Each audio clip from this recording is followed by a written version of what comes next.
Hello! We are here on time today. Everyone is shocked. I hope no one has a heart attack because we are here on time because we surprised you too much. So today we are talking about subplots, having them in your book and how to do them properly. So definitely, as always, ask us your questions and we will try and get to as many of them as we can. We're going to start out with some of our favorite subplots from books that we've read. And the first person I have is Erin. Yes, no one can steal my subplots. I was very concerned about that because I was using such a common book that we always use. But I'm going to say Raven Boys, of course. And one of my favorite subplots from that is Adam and his family. Because I love kind of like family drama type of stuff, and then I love magic and sort of smushing them all together. And okay, no spoilers, but I like how it ends and escalates and everything about it. So yes, definitely. Side note, I'm wearing my Raven Boys shirt right now. So next person I have is Kelly. I'm also going to go with the family route and pick Fangirl and the Kath and Ren and both of their parents and all of that stuff, because it really nicely ties in with, at first I wasn't sure if it was really a subplot because it ties so strongly into Kath's journey, which I consider kind of the main plot, but it's so in and out, and her relationship with Ren and her mom and all of that ties so nicely into the main plot while also kind of standing on its own and being its own thing. So I thought that was all really nicely done. Mm-hmm. And then I have Rachel. Ooh, one of my favorite subplots is the subplot of Manon from Throne of Glass by Sarah J. Maas, which is the witch plot line that gets introduced in Heir of Fire, and I love Manon. I love her so much.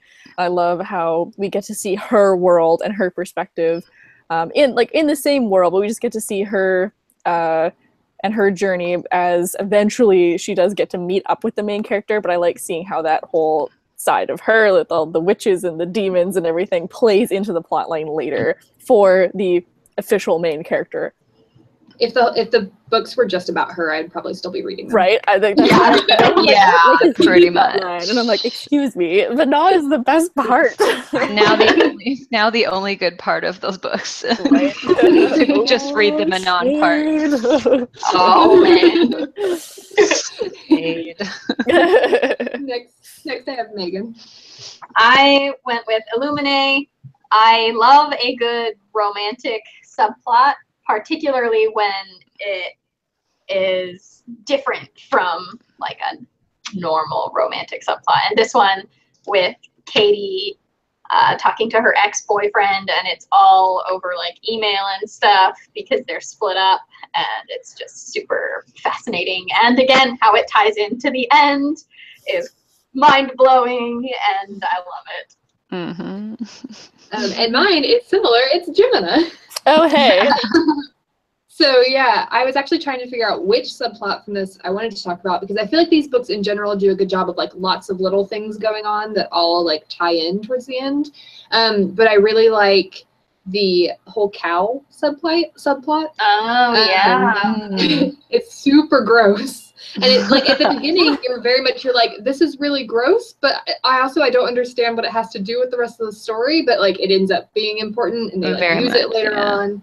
So I love subplots like that. But at first you're like, why is this here? And then it's significant later on. So yeah, you know how we were saying that the pop song element of it is not necessarily a subplot? I actually think it kind of is, because remember, it does have something to do. No spoilers though. Yeah, but I was just gonna say it has something to do with the end as well. Yeah. So I was like, okay, that does pay off in the end too. Yeah. So the other subplot I was thinking about that I like is the whole rapier thing, the spy, and how you think it's one person, and then there's a twist. I really like that. I haven't read Gemini yet. We're no spoilers. I'm getting on it soon. It's on my summer TBR. I also think that J.K. Rowling is the master of subplots. I was thinking Harry Potter's too obvious of an answer, but I do want to mention it because I think the books there's always all these things that come up at the beginning of the book that you don't even notice them. You're just kind of oh cool, port keys, and then it's super important at the end, or learn this spell, so it's these little things that are going on that you think aren't significant. You think it's just details of the world, like Lupin missing classes, and then you find out he's a werewolf, you know? So I love and like Mad Eye Moody does so many little things that you don't pick up on until later, and you're like, okay, now it makes sense. And like, now I get why he's here. The subplots, while always relevant in the end, also do a really good job of making it feel more like. So the first 3 books are so small, but it feels like you really get that whole school year because there's so many different things going on because of all the subplots. It works out really nicely. And some of the subplots aren't significant until a later book. Like it's crazy. You know, I was going to say one of my very favorite subplots, again, is like a different one from the Raven Boys, where like one of the subplots is like a twist, but like one of the characters literally says it in the beginning. Like he just comes out and says it, and everyone thinks he's joking, and then later you're like, wait a minute. You're like, oh my god. Like that someday, like you think the character's joking or being sarcastic, and in the end it's like, oh. He was telling the truth, like hit me in the face with it. I love that. So good. Yes. Which I guess kind of like brings us to the writing subplots thing, because I know like with J.K. Rowling, like everyone's probably seen like the sheet where she was like planning out all the subplots. It's like all the subplots, and then like in each chapter, this happens in regards to this subplot. So I think they definitely involve a lot of planning. So I wanted to start with like, do you, when you're like planning a book, when you like before you start drafting, do you already know about the subplots you're going to include, or do you not figure them out until later? I do if they're major. Like the book I'm writing right now, which I'm not supposed to be writing, but I am anyways, it's got like a very major subplot because like her family's really messed up. So it kind of, and it runs parallel. So I had to plan that all and how it matched up with the climax of the main plot and stuff.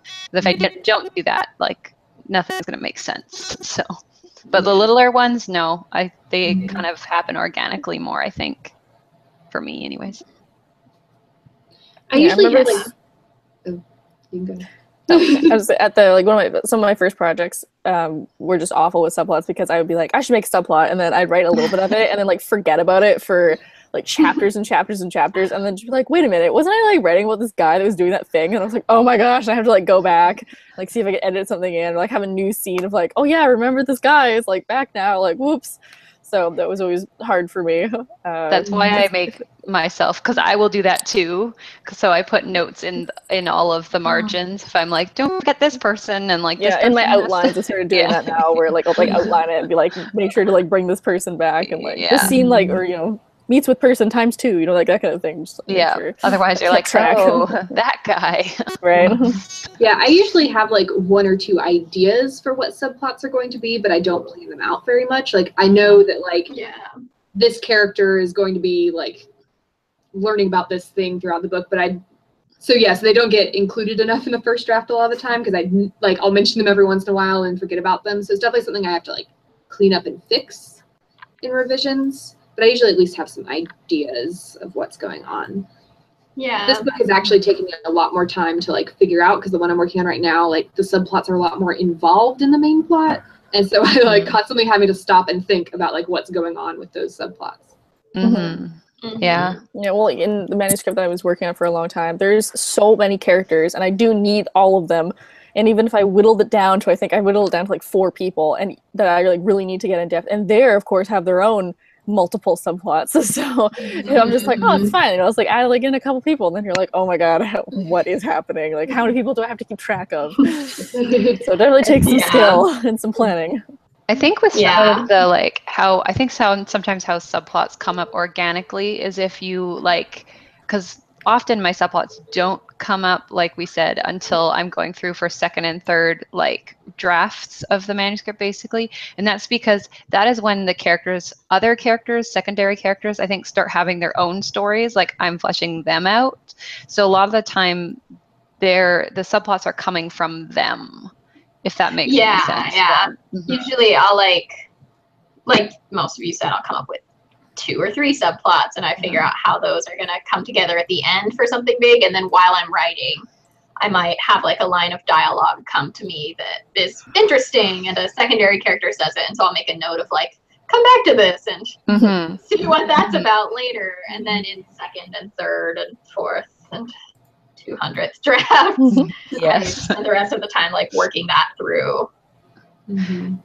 Yeah, it's always great when you're like halfway through the draft and you're like, and there's this thing that I haven't mentioned yet that now I'm going to have to go back and work in because I just realized it. I do that so much. It's Yeah. Or like I forget about it and then bring it back halfway through. And yeah.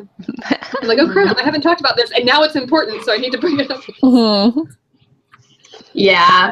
Yeah. Or occasionally I'll realize that a subplot is not important, and to keep myself, like while I'm first drafting, that is, I'll realize a subplot doesn't actually need to be there.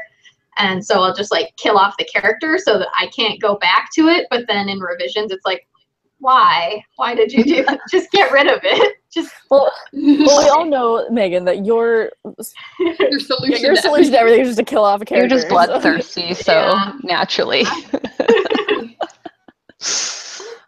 It's a 5'1" little ball of rage and bloodthirstiness. Yeah, it's true.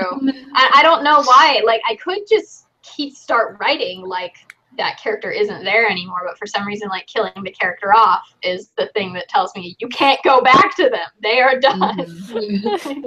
It helps you I think, not like, mentally it helps too, though, Yeah. because you're not like, but I can't just leave this character hanging Exactly. and not mention them again. So you're like, Yeah. it resolves it for you, I think. Even if you're leave them gonna take it out later. hanging, but Yay. Horrible character death joke. Yay.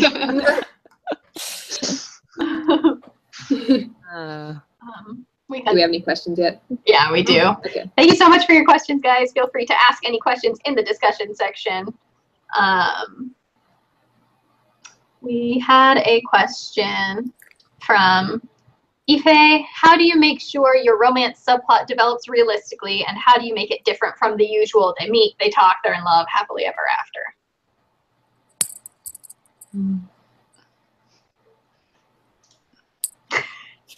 Which one do we want to start with? Developing naturally or like making it different? Let's start with naturally. Naturally, okay.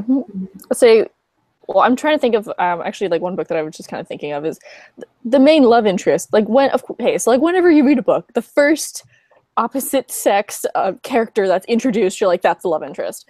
And this other book that is good, I was like, okay, like it's probably going to be this guy. Like, you know, it's going to be this guy.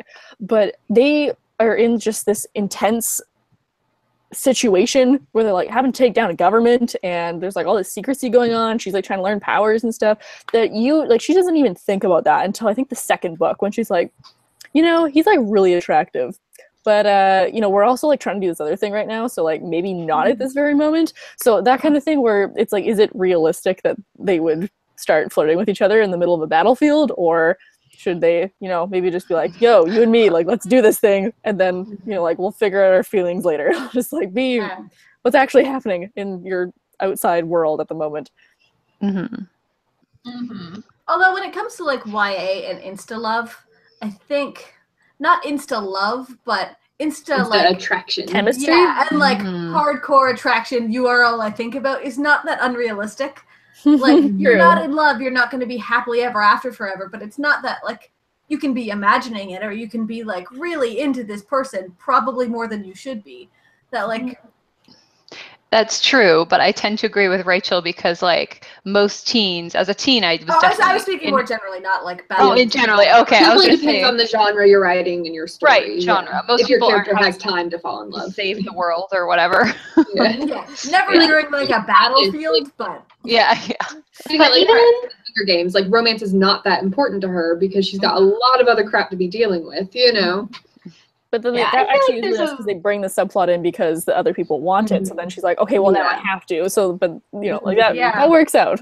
I do feel like there's a way to make romantic subplots make sense, even in the context of a battle. I think you just have to show, like, maybe they aren't stopping in the middle of a huge battle backstage at night to make out in the middle of the climax. Like, maybe they're becoming like reliant on each other. It is.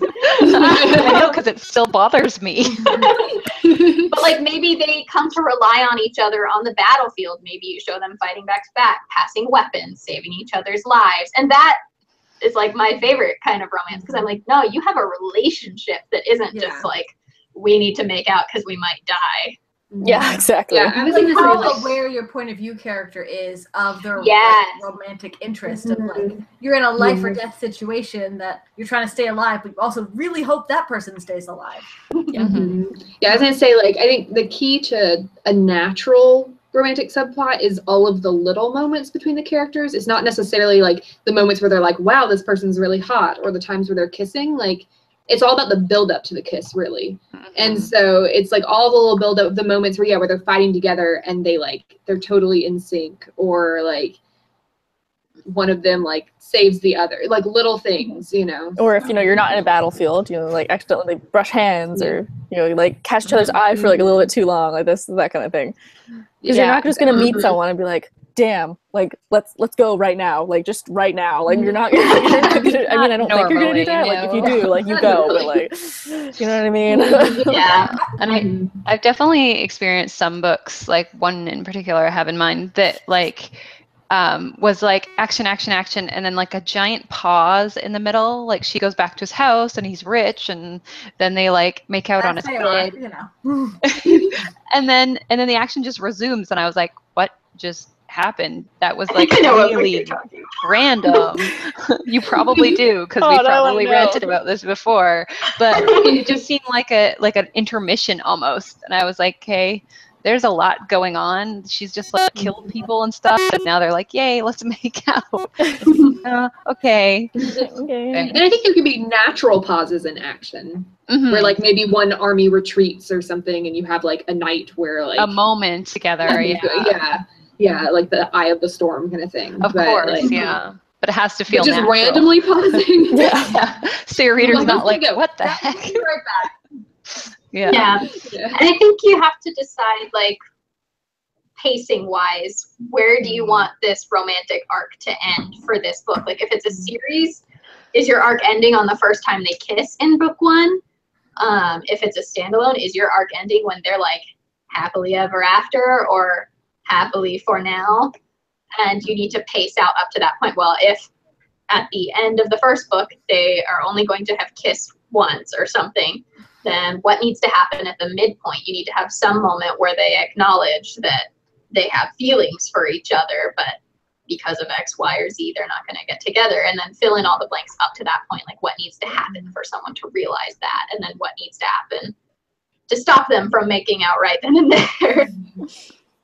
Well, that's a kind of a nice segue into the second part of the question of like making it a little different. And there's one series I like, it's adult urban fantasy, but there's like 10 books in the series now. So because of that, and they're like, it started as a love triangle, but pretty early on, she picked one person, they got married eventually, but then you got to see, okay, they're actually just like a solid couple doing all the urban fantasy things now, which was different because it's usually like the will they, won't they, love triangle, back and forth. So that was something I really liked, like getting to see them actually in a relationship and using that relationship to kill bad guys. What series is this?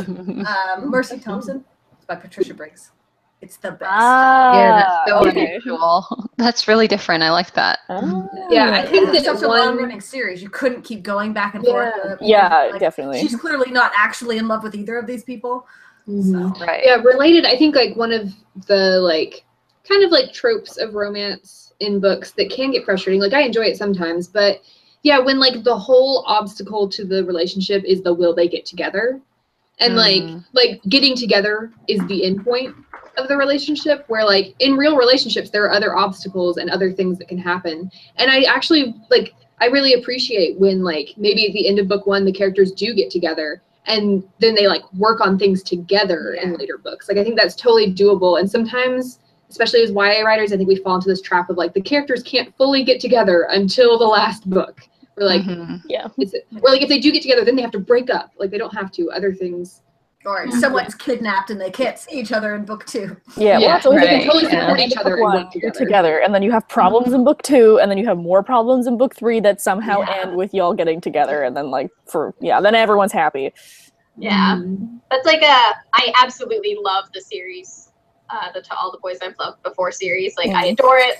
I cannot wait to read the third one. But one of the things I did struggle with in book two was I felt like, didn't we just have all these like insecurities and conflicts in book 1. So I think what it's I so heard. important to amp up the conflict if you're going to keep a romantic relationship going through multiple books. Mm-hmm. And did you guys see the cast just came out for that movie? I'm so excited. I cannot wait. I haven't seen the cast. I just saw that little announcement. Yeah. What? Who? Oh my gosh, cast. They have all 3 of the sisters cast and the 2 main boys. Oh my gosh. Oh I my didn't even gosh. have Peter. That's exciting. Yeah. I saw they had Josh. And Mona from Pretty Little Liars is playing the older sister, and I'm really excited. I love her. Sorry. I've never read the book, so I'm like, okay. Yeah, I haven't read the book either, but now I need to go and see this. Oh my gosh. Yeah, they're great books. I have to read the book before I watch the movie. Yeah, it's such a fast read too, and it's so fun and so contemporary. Yeah. Oh, she's adorable. Right?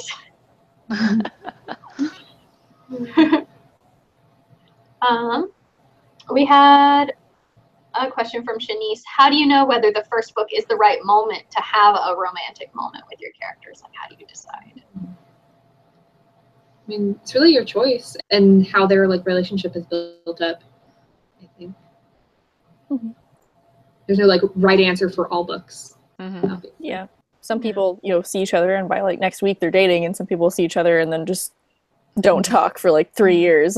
So there's obstacles in the way. Like, it really depends on what kind of story, what kind of romantic subplot you want to tell.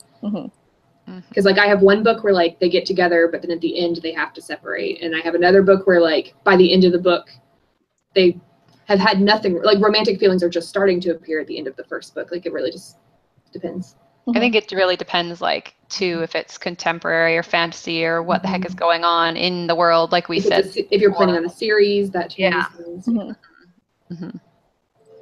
Like, probably if it's contemporary, there'll still be obstacles, but they're not going to be distracted by, like, hey, these bad guys are going to blow up the castle or whatever it is you've got going on in fantasy. I mean, I would think, I don't know, I don't write contemporary, but I would think there's less obstacles there. Or less like life-threatening obstacles anyways. We've got a question from Shanice. How do you weave multiple subplots through an entire series, J.K. Rowling style, where each book creates a new subplot that culminates into important info in each book and in the final book? Plotting. Well, let's bring on our guest blogger, Joanne Rowling. No, tell us about your books. Let me call her up. I have her number. No. Emma, you've been holding out on us. Yeah. It's a Harry Potter world. Like, you think statistically. You're going to meet her eventually. Of my life. I would think that my answer to that would be like extreme plotting, so that or either that, or you're going to have to do a lot of editing, like a scary amount of editing to make sure everything's in place. But mostly, if you want to bring up a different subplot in a second or a third book, I'd try and think, just even before you write it, like, say that there's like an army that's coming, and they're not going to show up until the second book. Like, start planning what they're doing behind the scenes in the first book, so that you know like where they are or what level of skill that they have, and then you can kind of drop either little hints, or then you'll be fully ready to have them as like an entity in the second one, so you won't have to worry so much about being like, and there's an army.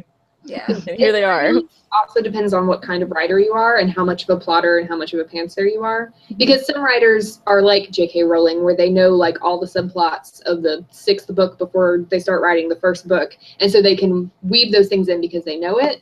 If you're less of a plotter, it might be more of when you write the second book, working with what happened in the first book. So it's either you're planning really far in advance and outlining things, or you're taking a lot of notes on what you've already done in the earlier books so that you don't I remember, I think like it was, what's her name, the one that wrote the Sookie Stackhouse books, Charlene Harris. Yes. She's a pantser, and she has a very long series with multiple subplots, and that's when you run into problems, because she doesn't plot at all, and then she would be literally forgetting subplots and forgetting characters, and she had to hire a fan to take notes for her to point out places where she was dropping subplots and stuff. So I mean, it is more challenging when you're not a plotter. Yeah. You just have to take super thorough notes, I think. Yeah. I will say that a lot of the books that I've like enjoyed and then like enjoyed less as the series went on, I have later found out that the authors were pantsers. Because I think it's hard to write really long, complex series if you aren't planning ahead. In that like Harry Potter sort of structure, like Yeah. you're doing more of like a Serialized, TV you're fine. serial, yeah, like where that's each very book different. is the same characters going on a different adventure, but like that whole like if it's like a fantasy epic story plotting is the Harry Potter one, where each book is contributing, building into that final battle, but still having its own bad guy. And right. if you can do that, you can make millions of dollars. So well, and if you want the epic fantasy series, you're gonna have to plot a lot. Yeah. And even if it's plotting while you go, if you do that, but J.K. Rowling is a genius plotter, and you can look up her notes online. That's the reason you can read book 1 and then read the last book and have an aha moment where there's something that she's literally has planted in book 1 that doesn't pay off until the very end. Definitely I wonder if she left anything for herself, like some things were just like, oh, here's a cool world building thing that, oh, I can use that when I'm writing book 5. That's like, definitely possible. Yeah. Probably things that were like, oh, this would make sense here because it's such a broad world. She does a good job of it, in part because if there was something she decided to drop and not use, you wouldn't be that likely to notice. Because there's so many little world building details in there that like if the diary hadn't turned out, if she decided not to do Horcruxes in book 6, we never would have known. Like the diary still would have been important in book 2. Yeah, it's true.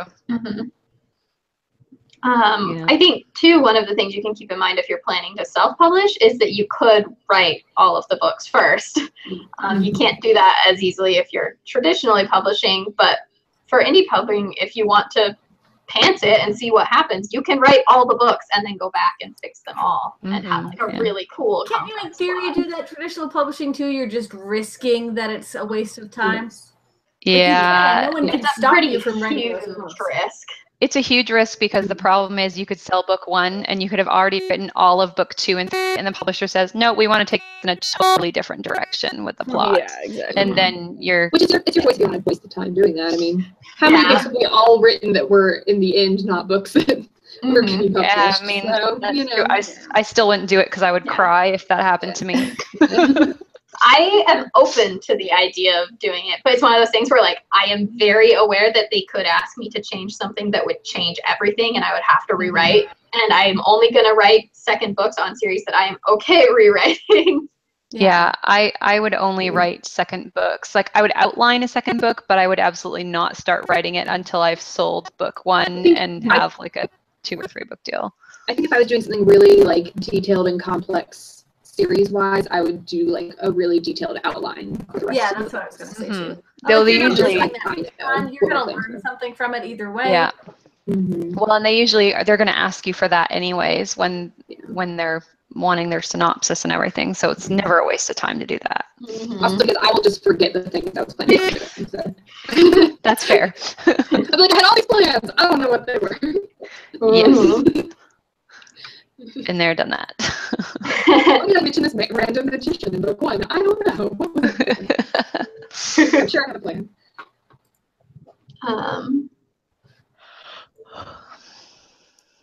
I know we have questions. Sorry. We just have to scroll up, I think. Quite a few. Marshmallow Cass asked, can you have too many subplots? I'm afraid I may do too many over a 5-book series with some backstories / future stories.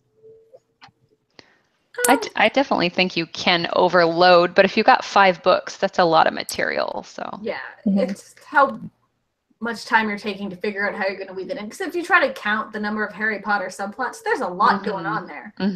But it's just as long as you are overshadowing your main plot, you're probably okay. Especially like if they're all smaller subplots and they're all weaving into your main plot and it all makes sense, I don't see a reason why not, It's definitely something that like beta readers will be able to help you pick out too, because someone else can read it. It's harder to see as a writer, but someone else can read it and be like, I can't even tell what the main plot is, or like, what was the point of this plot over here? So they can help you figure out the balance. Because I think the balance is one of the tricky things when you have a lot of subplots. Yeah. Because, yeah, I do a lot of beta reading, and actually that's a very good point. You don't want your beta reader saying, A, I'm confused, or B, what was the point of any of this?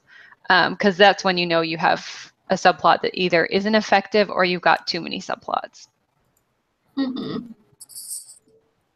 My general rule of thumb when deciding whether to keep a subplot is if I can pull it out without all the dominoes at the end crumbling, then I don't really need it. Right. Mm-hmm. I think that the only exception for me for that is technically I could take, say, the one I'm doing now, I could take her whole subplot with her home life out. But that would also erase a whole lot of her backstory and basically who she is. So in that case, I would leave it in because it's not necessarily, it does wind in a little bit with the end, but technically I could take it out without everything collapsing per se, but she wouldn't be the same person that I wrote her to be, if that makes any sense. Because motivations. Motivations, yeah. Mm-hmm. Yeah. And hang-ups that she has going forward, and just stuff like that. So I mean, I guess Megan, your point still stands because that would take something away from your story. So.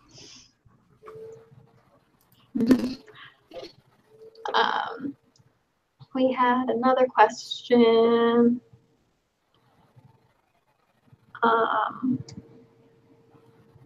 How do you do a sexual fluidity subplot well? I don't want my character to only have her sexuality on the brain, but she is 16 and confused. Well, is it a subplot or is it your plot? Like if it's the only thing on her brain, is that like the main plot? Or is there another thing going on in the story that she's also they're also thinking about? Like, it really depends on how central that is to your central plot. So yeah, because like I'll say the last book I wrote, it's just a draft, it's sitting there for a while, but one of the love interests is sexually fluid, and but the book is also like a fantasy with like crazy murdering wizards, and like there's tons of stuff going on, so it isn't the main central plot, but it does come up because they're in like kind of like a not a love triangle but close. So I mean, it's going to come up at some point probably, especially if they're meeting a new person that they like, right? So it's like give them moments to question it. Yeah, if that's what your plot is about, yeah. Mm-hmm. But yeah, because it's going to affect, particularly if there is a romantic subplot, it's going to affect the characters. So what would come up organically and naturally from those situations.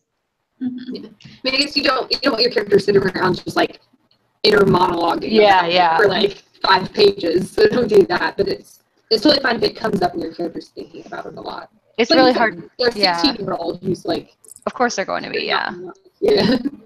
And again, it's hard to give advice if we don't know if that's the main plot, if it's like a temporary. She clarified it's a subplot that will continue throughout the series. The main plot is dismantling systemic racism and the class system. Oh, wow. Okay. There's a lot going on then. Big goals. Yeah. So, yeah, I mean, it'll definitely be a big part of that character's life and affect the things that they do. So. No, you're just gonna need to look at each scene and see like what is the most pressing thing they're thinking about. Because if there's something bigger happening, then odds are it's not the introspective main focal point. Yeah. But do the best you can do and the way that you think the character is going to act, and then send it to a sensitivity reader. I would recommend, anyways. Monique recommended checking out the new Power Rangers movie, which I have not seen yet, but apparently Trini has a really great sexual fluidity subplot where she's young and questioning her sexuality and like talks about it really casually to the other Rangers. So cool. I'm interested in checking that out. Yeah, definitely. I enjoyed that movie. It was good. Even though people were like, no, it was terrible. I was like, okay, you have your opinion. I liked it.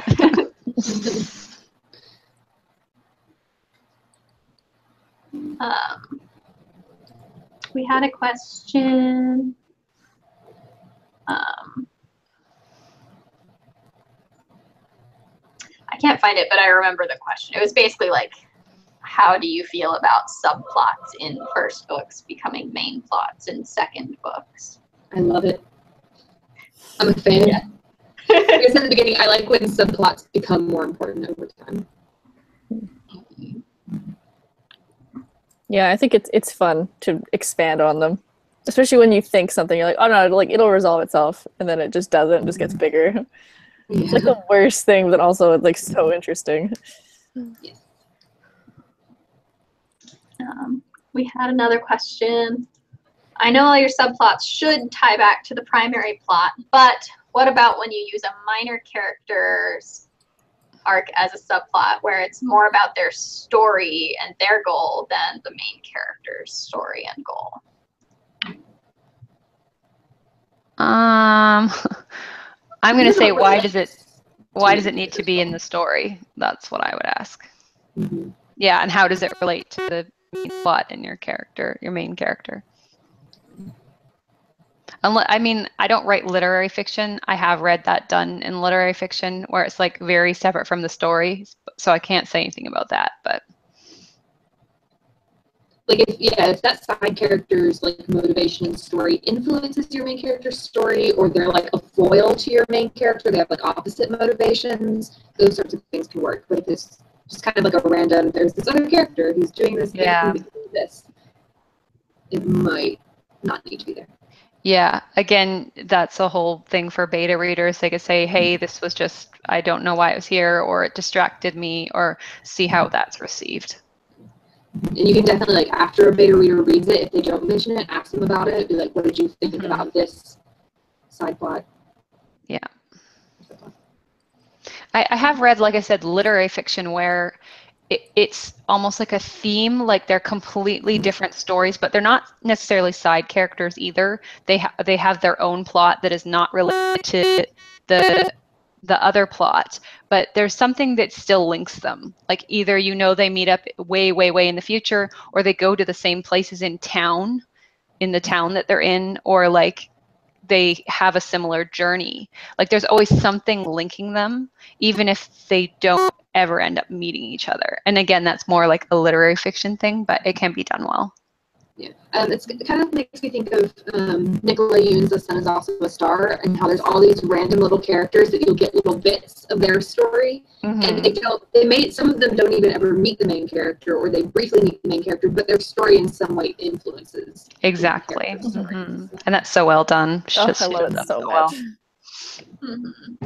But if a bunch of beta readers tell you that it's not necessary to the story, you can always pull it out and like save it for like a novella, being like this, so that like now readers can understand the motivation behind what the character was doing or something like that in the future. So don't like throw it away completely, but you just might have to pull it out of the book you're working on and save it for something else maybe. Yeah. We had a clarification question from Susan about what sensitivity readers are.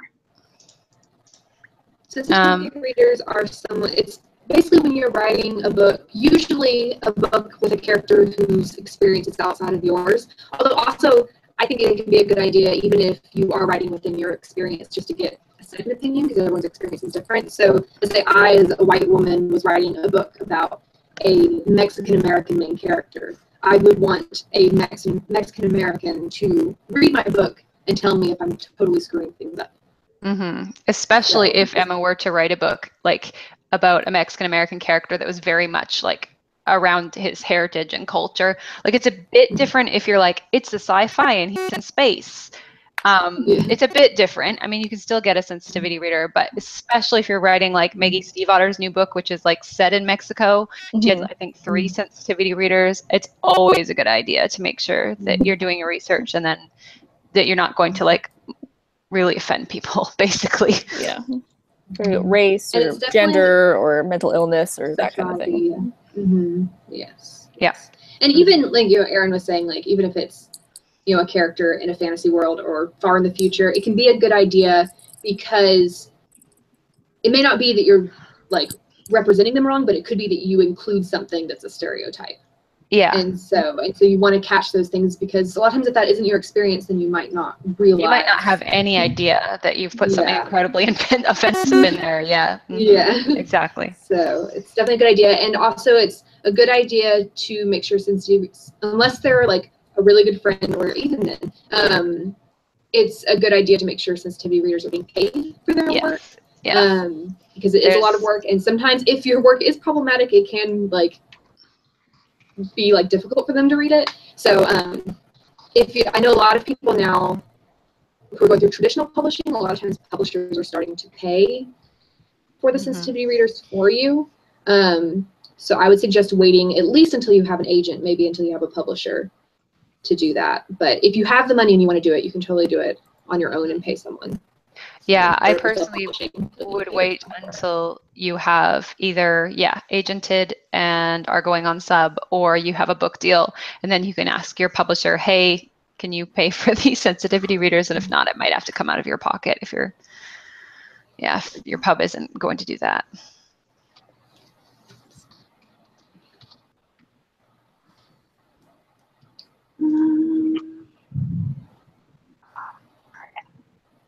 Just started thundering and my dog is going to freak out any minute. Oh no, Ollie. He has so much anxiety. Puppy. We had a question that I wanted to ask for clarification on from Just Zebra.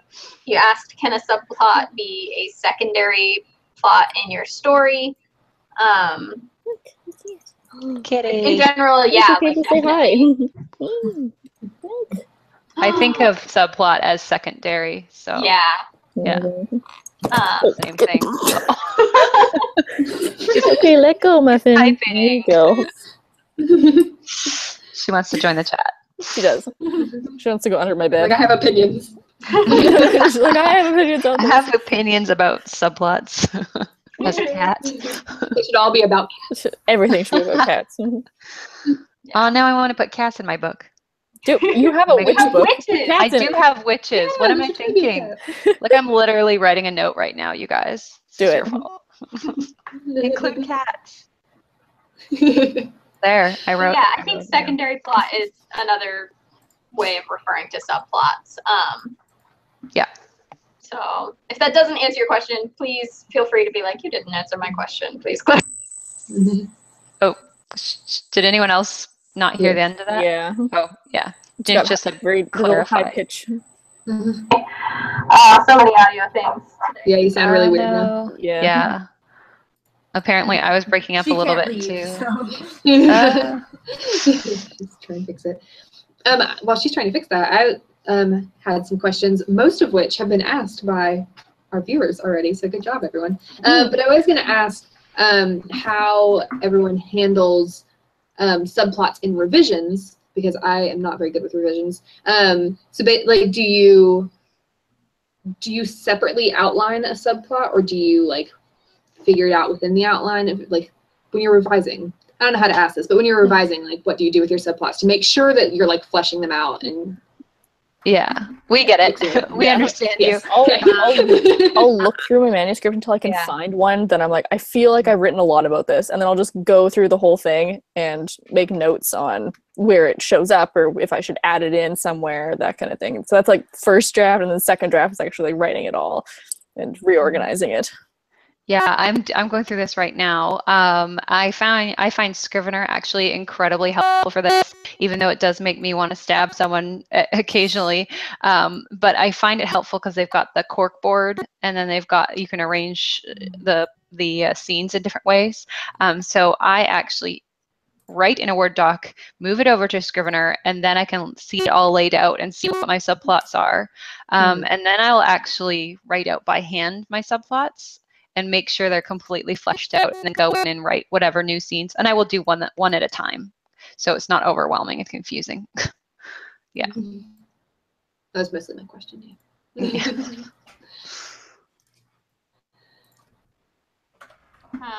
We had a question kind of expounding on the having too many subplots.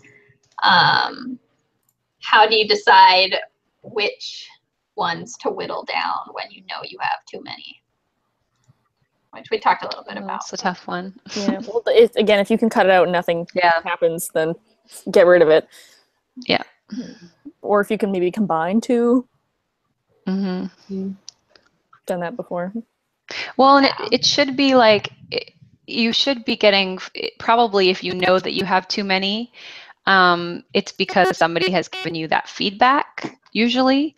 And then they should tell you which one is confusing them or which one didn't make sense to them, and then you can chop accordingly. You can also think about if maybe any of those plots, if you're writing a series, if any of those plots can be used in a later book. Because maybe you're using them too early for the character. Mm-hmm. I've cut subplots and been like, I'm going to use this in like another book one day, like completely separate book, because it didn't belong in the book I was writing. That's actually what I do with any of the stuff I cut. Usually it is subplots and stuff, but I have a folder on my desktop with all the cuttings, basically, so I can reuse them if I ever need to.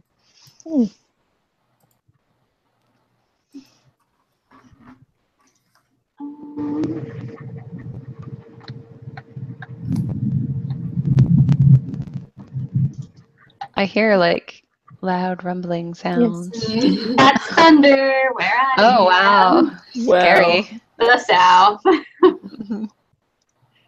This is good. It hasn't rained in a couple weeks, so. It's been raining here every day. It's been great.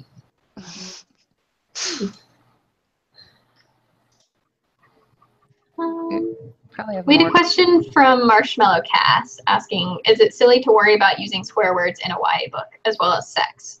I feel like I shouldn't include it, but swear words slip out and people 18 and up have sex. Teenagers also have sex. Yes. That is the thing that happens. Yep. I wouldn't worry about including it. You can include it. Read other YA books. Some people fade to black. Normally, there's not going to be a lot of emphasis on a lot of details. Yeah. There will definitely, I think when you're writing YA that has sex versus like adult romance that has sex, the focus is much more on the emotional feelings. Yeah. When you're writing sex scenes, if you decide not to fade to black, there's not typically going to be very it's not specific erotica. descriptions. Yeah, it's not a play-by-play. Yeah, exactly. Or like what's where and when. We don't need to know all that. Yeah, it's fine. And as for swearing, I would say swear away. Teenagers swear a lot. Yeah, teenagers swear. It's almost unrealistic if no one swore. Like, even if your main character doesn't swear, someone that she knows is going to swear at some point. Exactly. And you don't censor yourself. It's the type of thing that you can edit later. If an agent asks you to, if your publisher says, hey, can we get it down to 3 F-bombs, then you can deal with it then. But just, I wouldn't censor myself if I were you. Yeah. If you're self-publishing, then do what you want. Whatever honestly. you want. If you're going to be traditionally publishing, then yeah, like your publisher will let you know if they think it's too much for the market. Yeah. So, and that's still something you can fight them on a little bit. Unless your character on the publishing front, though, of like, yes, you can do what you want, but you're still looking at like the market, and that's why definitely YA doesn't tend to sell all that well to actual teenagers. Like, it's usually adults who love YA. At which point the swearing really isn't going to factor in. But if you're trying to market to libraries, any of that. You do have to think, like, you can consider the market. I would, like, if you have a younger YA and it's going into like school libraries and stuff, it's something to think about, that because the people that are going to want to censor books and be careful about content are like school librarians and stuff, right? So librarians are really anti-censorship. No, sorry, parents. I mean, but yeah, the parents, and then parents are then dumping on librarians, so they have to deal with that as well sometimes. Yeah. But school librarians is more what I was speaking of specifically. But again, like, your publisher will help you out with that. Decide. Rainbow Rowell's books tend to have a lot of swearing in them, a lot of F-bombs. Yeah, and she has come up against people that are not okay with that. But, like, again, it's your prerogative. But from what I've read, like, if someone tries to get your book banned, that's actually it's good for your sales. It's a personal decision for you do that you. writer. Yeah, exactly. Tell the story that's right for you. in the way that's right for you. Yeah, exactly. I would never censor myself unless I'm writing middle grade, and then I have to be far more careful. Yeah. Yes. I will say in that same vein though, I do like my first drafts tend to have way more swearing in them. And then I do cut it down, not because I feel like it's too much swearing, but because sometimes I'm like, I don't need this sentence, or this word doesn't do anything here. Yeah, I did the same thing with my couple manuscripts ago, and when I read it again, I cut out about half of the F-bombs because I was like, okay, like maybe I was angry when I was writing this or something. Well, the character was angry, but I'm like, it's a little over excessive. So not necessarily that it was inappropriate, but that it just seemed ridiculous at a certain point. And you also have to think about how much like your character would swear. Like if you look at like the Raven boys, like Ronan is swearing all the time. The rest of the characters don't that much, because especially like Gansey. Like Gansey is not the kind of kid who never swears does, that much, you know. So like if you find that you're putting it in your book a lot because you are someone who like swears a lot and that's your natural voice, you do also have to think about, well, would my character use these as much as I do? So definitely. Yeah, I have some voices where they're like constantly dropping F-bombs, and then some where it's like clean as a whistle. They're not even saying the D word, you know, like totally depends on the character's character, basically. Yes. We had a question from Shanice asking, how do you decide the placement of these subplots? Like how do you pace them out and stuff like that? I mean, like a regular plot, a subplot needs to have a natural arc to it. So like the same like plotting and like pacing rules apply to both. So like your subplot should probably peak around the same time that your main plot does. Yeah, I don't know how pantsers do it. I don't know how pantsers do anything. But How do you write books? How do you do this? But I'm very much like Emma said, like I am plotting out the subplots as I'm plotting out the main plot, and they follow the same. Mine are usually parallel, so they follow the same climax and escalating tension. That's why there's so many kissing make-out scenes during battles, is because it's the climax of both stories, you know. See, that I usually try not to do. That is why I think why it happens a lot, is because both things are peaking. That's a good point. That's actually one of the subplots that I don't follow parallel. That's the only one. So I also don't have a lot of kissing in mine. So let's say like your romantic subplot can reach its like peak at the same time without it being a kiss. Like like it can just be a character realize, like they see their love interest about to die and they realize how much they love them, kind of thing. You know, so exactly. One of the things I like to try to do,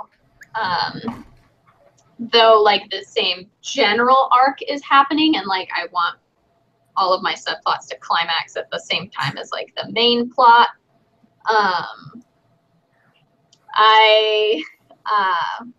try and make them kind of like some are going up while others are taking a breather, if that makes any sense. I like the hand gestures. Yeah. I want them to be going, I can't do it like that, you know? So like if there's a lull for like a secondary character's subplot is that they have left. Like Ron has left the woods. His subplot is in a lull. I want to make sure that other subplots are maximizing at that point. Oh crap, my power is flickering. No. If we lose you, do we go off the channel? If you lose me, we all go away. Oh, no. You're going to take us all with you. Yeah. I'm taking you all down. Oh no. That's the climax of our story. Yeah. I'm very sorry if we disappear. We're pretty close to the hour mark. Nervous now. Get your own time. So, we had a question from N. Griswold. Should all of your subplots have a resolution if you don't have a sequel planned? I don't think they have to. It'd be nice if they did. Yeah, there's some people to go crazy about, but I would say most of them, because I know I have read series where there are dangling subplots that I'm like, no, but what happened with this thing? Like, it depends on reader. I don't think every single subplot has to be like wrapped up like with a bow on top. Mm-hmm. Perfect. But there should be some form of resolution to it. Yeah. Even if it's still something that's ongoing for the character or the world. There should be at least something to make the reader feel like there was a full arc to it. Mm-hmm. Yeah. Yeah, I would agree with that. Which, if you watch us all next Sunday for our book club, I have something to say about that for the book that we read this month. Oh no, Emma. Oh, We lost Emma. We just lost Emma. That's weird. Well, I'm she's still having issues with her computer too. I'm still bitter that I went to like, I'm not even joking, I went to like 4 bookstores and couldn't find that book. It was surprisingly good. PEI anyway? What? Aren't you in PEI anyway? I thought you were going to be able to. Yeah, that's true. But I still want to read so I can like watch it later and know what you guys are talking about. I gotta take it with me on the plane, but no. Emma, no, where are you going? We thought Megan was gonna have the issue. I know. This is just like a good subplot. You think one thing is going to be the issue, and then something else is. Yes. See, we're illustrating a good plot twist. Yeah, That's all. this is all It's a not- metaphor. No, 100% on purpose. We are professionals. Yeah. As she keeps disappearing. Oh no, Emma. She keeps disappearing, and we all keep repeatedly having audio issues. We've definitely not been doing this 4 years. Like, Emma had to do it like 6 times before she could show up last time anyway, so. yeah. Speaking of which, while Emma's coming back, since she's our host, we've been doing this for like 4 years, and so we're going to be going on our season 5 hiatus, or pre-season 5 hiatus, in 2 weeks. So expect a WordNerds break while we get new intros, get some new things planned. We'll obviously still have some content that's released during that time while we're gone, but not as much as we do normally. We will be on hiatus from Monday the 31st to Saturday the 12th, right? Mm-hmm. Keep an eye out for that. We'll also be having like a giveaway soon, so exciting stuff. And now Emma's back. I'm back. Yay! My computer just kicked me off for some reason. It was Rude. Oh, So rude. no. Are we finishing up or are we still going? You were gone, and You're I the wasn't boss. sure what we were doing, so I just announced the hiatus. Good job, good job. If there are a couple more questions to Yeah, do we have any questions left? We had talking is so hard today, guys. We had a question for update on Camp Nano so far. I've written 2,000 words now, 1/10 of the way to my goal. Emma's face. What are you doing, Emma? All those 2,000 words I have to write in. I was going to say, I wrote like a page today, and it was the first time I'd written since last week's live writing. So I think I've written about 3,000 words this month, so it's been great. Well, I've been revising, but I haven't, like I had 10 hours of revision set on mine, but I literally haven't checked in on the website since the 1st, so not going great. It's been a weird month. I've had like no motivation and like, I don't know, just weird. Yeah, I moved, year so has that's my been- excuse. I've been having a lot of health issues. That's my excuse. Me too. I have no excuse. I'm just not doing it. At least you're truthful, Emma. Well, I like you're upfront about it. Oh my gosh, Megan, I just called you Emma. I'm so sorry. Wow. Shame. How dare you associate Shame on me with you. her? I'm leaving. It's actually surprising how often that happened in college. Yeah.